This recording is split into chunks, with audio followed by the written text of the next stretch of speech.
went to an Ivy League university in Ontario, Canada right after high school. My marks weren't great, but they were good enough to squeeze me in.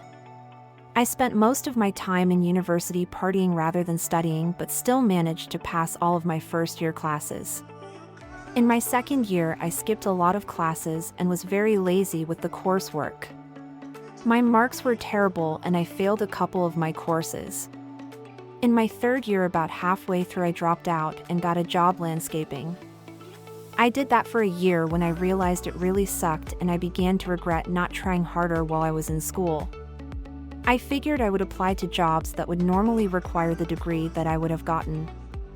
I had spent the few years in school. I was easy enough to make the timeline on my resume make sense, and although I dropped out, I had a decent knowledge of the area.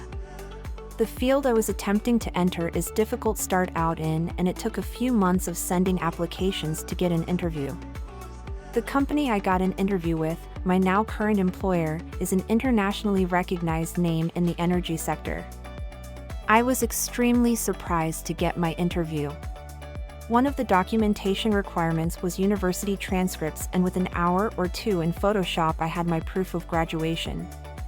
I sent in the papers with the other required information and never heard anything back describing any problems with my records. I ended up going through 3 interviews in the process and received a position. I have now been working with this company for almost 5 years. They provided all the necessary job training and nobody has ever questioned my education. I entered with a starting salary of $72,500 CDN and received annual raises. Upon hiring me, I was told that the management staff was quite impressed with me through the hiring process and that they usually only hire applicants with minimum requirement of a master's degree. I basically shit my pants every day while in the interview/training process, but now I don't really think about it ever. I didn't tell me university friends I faked having my degree. The only people that know I did this are my parents.